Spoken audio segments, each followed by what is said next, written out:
મહેસાણાના ભાંડુ ગામે હાલ સર્વ સેવા સંગઠન નામનું સેવા મંડળ ચાલે છે। આ સેવા મંડળની શરૂઆત ગામના યુવાનોએ 1 વર્ષ પહેલા કરી હતી। હાલ આ સંગઠનમાં યુવાઓ ભેગા મળીને અલગ અલગ સરાહનીય કાર્યો કરી રહ્યા છે। ગામના લોકો પણ આનાથી પ્રભાવિત છે। મારું નામ કર્મકુમાર પટેલ છે। અહીંયા અમે ભાંડુ ગામની અંદર બધા જ યુવાનો ભેગા થઈ અને આ એક સેવા મંડળ ચલાવીએ છીએ। તેની અંદર આ સેવા મંડળની શરૂઆત 22/1/2024 જ્યારે અયોધ્યાની અંદર રામ મંદિરની પ્રતિષ્ઠા થઈ એ દિવસે અમારા મિત્ર સર્કલની અંદર બધા જ મિત્રો અમે સાથે મળી અને બેસતા રોજ તો એક નવો વિચાર બધાએ રજૂ કર્યો કે ભાઈ આપણે કંઈક નવું કરીએ।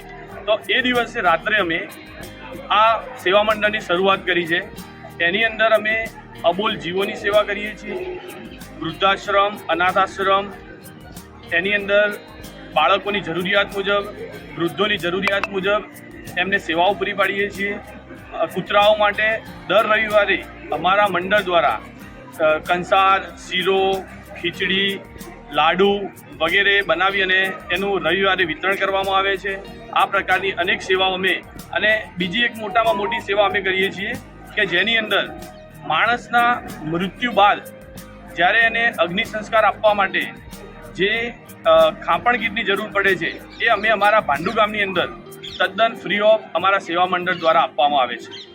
આ સેવાઓ અમે કરીએ છીએ બધા મિત્રો ભેગા મળી। એની અંદર એવું હોય છે કે અમારે અત્યારે જે અમે જ્યારે શરૂઆત એની કરી હતી તો અમે 15-20 મિત્રોએ ભેગા થઈને એવું નક્કી કર્યું હતું કે આપણે દર યરલી પૈસા આપી દેવાના।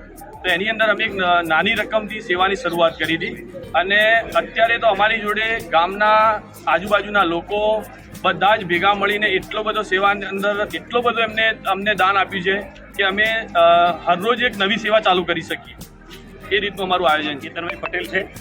મારા પિતાશ્રીની હમણાં માર્ચ મહિનામાં જન્મતિથિ હતી તો મેં સંગઠનને કીધું, હું સંગઠનનો સભ્ય જ છું, સંગઠને મેં વાત કરી કે પપ્પાની જન્મતિથિ ઉજવવી છે તો અમે આશ્રમ શાળાની અંદર બાળકોની કીટ, સર્વ સેવા સંગઠનના મંડળના સભ્યો સાથે, બાળકોનું જમણવાર સાથે આવી રીતે આ સંગઠન મંડળ દરેકની જન્મતિથિ, કોઈની મૃત્યુતિથિ અથવા તો કોઈને દાન કરવું હોય, કોઈને ઉત્સાહ ઉમંગ આપતો હોય તો એ દાન થકી એની આશ્રમ શાળાઓમાં, વાલમ આશ્રમ શાળા છે, કંથરાવી આશ્રમ શાળા છે, ત્યાં જઈ અને નાના ભૂલકાઓને એ બધાને સેવા કરીએ છીએ, અભ્યાસની કીટો આપીએ છીએ।